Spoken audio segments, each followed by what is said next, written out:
Alors, on n'est évidemment pas là pour s'angoisser parce que jusqu'à présent et jusqu'ici, tout va bien pour l'économie américaine. Encore une fois, voilà la croissance qui passe de 3% moins à 2% plus quelque part cette année en 2019, à moins de 4% de chômage. Sauf que, voilà, on est là pour voir un peu les signaux faibles. Et c'est vrai qu'on a eu coup sur coup la Fed de New York qui nous a alertés sur certaines fragilités qui, pour l'instant, n'angoissent personne, et à juste titre, mais qui, en cas de ralentissement plus fort de la croissance américaine, ce qui peut très bien arriver, eh bien, pourrait être source de préoccupation pour les marchés. Bonjour Xavier. Bonjour David. Xavier Patrolin, président d'Albatros Capital.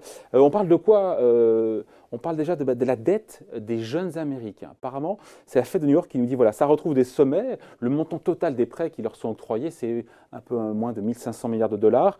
On se dit quoi? Attention, danger, peut-être pas aujourd'hui, encore une fois, mais où on se dit, voilà, peut-être attention, danger, ou vu les montants en jeu, 1500 milliards, les crédits immobiliers aux États-Unis, c'est 9000 milliards, il n'y a pas péril dans la demeure non plus. Oui, c'est une espèce d'arlésienne qui revient régulièrement depuis une grosse décennie. Hein. Les prêts étudiants américains, c'est un vrai sujet. Ça avait commencé un peu avant la crise des subprimes et ça s'est prolongé. Ils ont doublé en 10 ans quand même de oui, taille. Oui, mais c'est normal, il y a la démographie qui l'explique. Le vrai sujet pour les étudiants américains, c'est qu'à la sortie des universités américaines, globalement, ils sont beaucoup moins nombreux à trouver des rémunérations, des emplois qui permettent. Ils ont payé la blinde, pardon, Exactement. 30 000, 40 000 dollars, 50 000 dollars, parfois plus, par an.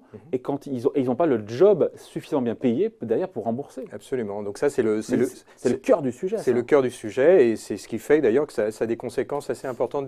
On ne va pas rentrer dans le détail, mais ça a des conséquences très importantes du point de vue politique, notamment pour le camp démocrate qui est très sensible justement à ces mouvements sociétaux qui touchent des gens plutôt bien éduqués et qui sont, alors c'est pas pour l'instant un électorat qui est favorable à Donald Trump, mais c'est un électorat qui explique notamment l'échec d'Hillary Clinton durant sa confrontation avec Donald Trump. Mais c'est un risque ou pas? C'est un point noir qu'il faut regarder, où on joue à se faire peur, où on se dit, bon, encore une fois, voilà, 1500 milliards, ça paraît beaucoup, les crédits IMO subprime, c'était moins, aujourd'hui c'est, je vous dis, 8 ou 9 000 milliards de dollars.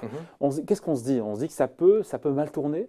Ça peut mal tourner, mais c'est dans un problème plus général. Hein, c'est l'endettement de l'économie américaine. Tous les agents, c'est le propre du traitement de la crise des subprimes, de Lehman Brothers, on a traité un problème d'endettement par la dette. Et tous les acteurs. Mais partout dans le monde. Oui, mais pas seulement pour l'américain. Non, mais aux États-Unis, ça a été à la puissance, probablement, c'est très élevé, puisque c'est eux qui ont initié le quantitative easing dans des proportions spectaculaires. Et donc, il y a l'endettement, si on prend le déficit public américain, ne fait que croître. Cette année, il sera probablement autour de 5%. La charge de la dette pour le budget américain représente 2,5% du PIB américain, ça devient important. Donc, en France, c'est quasiment pareil, c'est 2 points de PIB. Non, c'est un peu moins, on est inférieur. On est à moins de 2. On est inférieur, oui, on est légèrement supérieur à 1. On est légèrement supérieur à 1. Donc, c'est ce qui nous permet d'ailleurs de continuer notre chemin. Donc, oui, c'est un élément central parce que ça prouve que certains acteurs, on l'a aussi sur les crédits automobiles, mais ce n'est pas de la même importance systémique que la crise. C'est intéressant. La Fed de New York, pour le coup, qui nous a alerté aussi, c'était il y a quelques jours, sur le niveau des défauts sur les paiements des crédits automobiles. Et là, qu'est-ce qu'on voit? 7 millions d'Américains qui ont 90 jours de retard sur le remboursement, sur leur crédit voiture. Niveau jamais vu depuis quasiment 8 ans. On se dit pareil, là, c'est grave ou pas, docteur? Parce que les crédits auto, c'est 1300 milliards de dollars. Vous me direz, c'est moins que 9000 milliards de crédit immobilier. Après, il faut toujours pondérer du taux de risque. Ce n'est pas 1300 milliards en risque. Vous avez dans le crédit auto, vous avez peut-être 11%, non peut-être pas 11%, c'est les crédits étudiants, c'est 11% des crédits étudiants qui sont sujets à retard. Qui sont sujets à retard de paiement ou à difficulté. En crédit auto ou en crédit étudiant? En crédit étudiant. Donc, tu as 10 500, donc tu as 150 milliards. Qui sont en risque. Alors, ça ne veut pas dire qu'ils ne vont pas être honorés, ça veut dire qu'il y a des délais, il y a des retards. Voilà. Sur le crédit auto, c'est moins spectaculaire, mais simplement, on a un retournement du cycle automobile américain. Il y a un retournement, de toute façon, il y a le cycle automobile mondial se retourne, particulièrement aux États-Unis. Donc après, la valeur des voitures diminue, il y a toute une série de conséquences. Donc c'est des petites bulles qui remonte à la surface de l'étang ou du lac et qui indique qu'il y a un début de fragilisation. C'est-à-dire ce qui explique peut-être le fait que la Fédérale Réserve a levé le pied parce qu'elle a commencé à voir toute une série d'indicateurs. Au-delà des marchés, au-delà de la correction des marchés.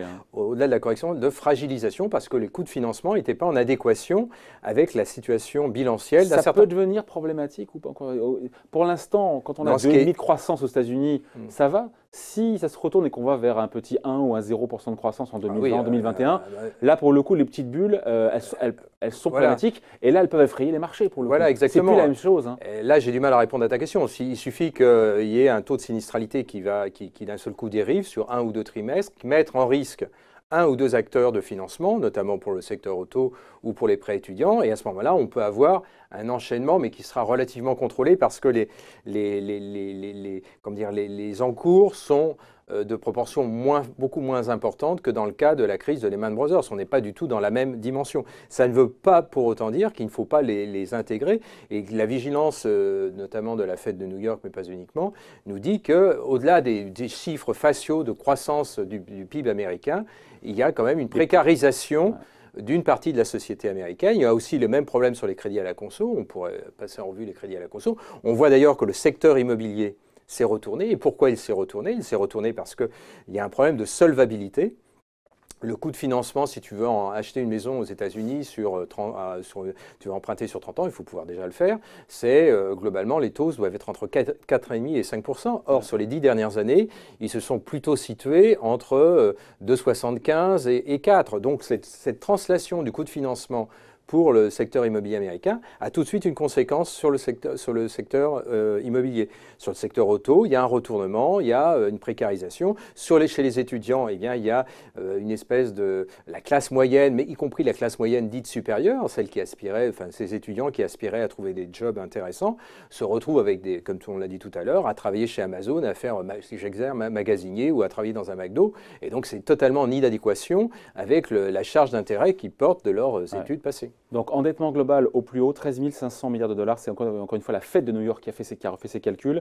Le montant paraît astronomique, mais après, ce qu'il faut regarder, c'est le service de la dette. Parce qu'au final, une dette dans l'absolu, oui, 13 500 milliards, ça fait peur, mais... Non, c'est plus important. L'endettement américain, d'ailleurs, il y a à New York, je ne sais pas si c'est à Times Square, il y a un compteur qui indique... Dette des ménages, pardon, je parle de la dette des ménages. Des ménages, ok. Pardon, non, pas endettement global. Ouais. Là, parce qu'on nous a dit, oui, les Américains, ils se sont désendettés, etc. Oui, surtout au-delà du niveau de dette, ils sont passés à taux fixe.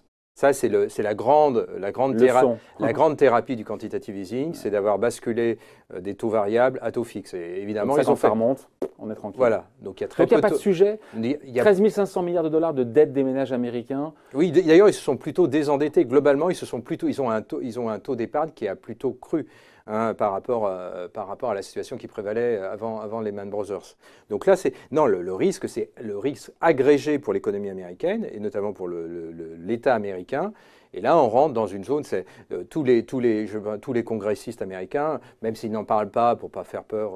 On parle de dette publique, là. Hein. On parle de dette publique, sont inquiets sur le niveau d'endettement et notamment la politique fiscale menée par la nouvelle administration américaine. Voilà. Et là, ce qui, pour l'instant, encore une fois, ne pose aucun problème, mais en phase de ralentissement plus prononcé. Lis entre les lignes, Jérôme Powell ou des gouverneurs, ils en font genre. Quand Donald Trump tape sur Jérôme Powell au cours du mois de décembre en disant que c'est un acte de folie de monter les taux d'intérêt, et oui, parce que lui, il lâche la dette, et il veut contenir la charge de la dette sur le budget fédéral américain. Ouais. Et donc, il a bien compris qu'il y a un risque. Alors pour l'instant, les taux montaient parce que la Fed montait les taux, mais les taux peuvent monter aussi parce qu'il y a une défiance. Ouais. Pour l'instant, ce n'est pas le cas. Sans que la Fed touche au taux. Mais ce n'est pas le cas pour l'instant. Voilà, mais regarde bien l'épisode de la fin des années 70 au début des années 80. Ouais. À la fin des années 70, tu as des taux réels qui sont très faibles parce qu'on a de l'inflation. Ouais. Donc, on a des taux réels qui sont les coûts de financement. Pour un coût de financement de l'économie, il faut toujours penser en taux réel, c'est-à-dire le taux moins l'inflation. Ouais. Le taux réel est en dessous de la croissance réelle de l'économie américaine. Donc, tout va bien. Ouais. Paul Volcker est aux commandes. Paul Volcker, ancien patron de la Fed. Il décide de contenir l'inflation. Ouais. D'un seul coup, il y a un gap énorme, c'est-à-dire que les taux réels deviennent très supérieurs à la croissance réelle de l'économie américaine. C'est pas bon du tout, ça. Et la soutenabilité, là, devient plus possible. Pour l'instant, on est dans un monde merveilleux, si j'ose dire. Avec tout ça étant beaucoup plus bas, à la fois de l'inflation et de l'intérêt. Hein. Pour notamment les dettes souveraines, c'est-à-dire celles des États, on a un coût de financement qu'on mesure en taux réel. Je vous rappelle, le taux réel, c'est le taux nominal moins l'inflation, qui est inférieur à la croissance réelle de l'économie. C'est un peu, donc ce qui permet de soutenir le niveau d'endettement. Mais à un moment, La question, c'est quand ça se croise, c'est-à-dire quand on a une dérive du taux réel. Ouais. La dérive du taux réel, tu as deux variables, qui peut être l'inflation, pour l'instant on ne le voit pas venir, mais ça peut être aussi un acte de défiance des créanciers Ouais. qui financent.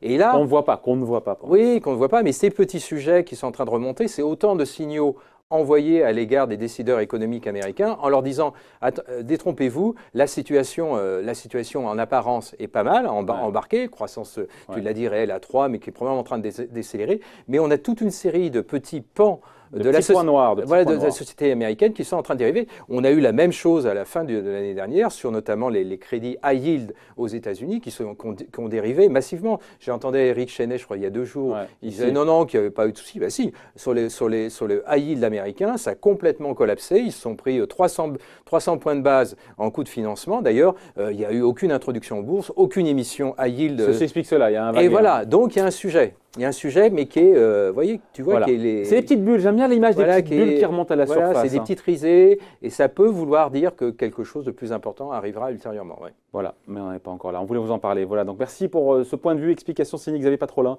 le président d'Albatros Capital. Merci.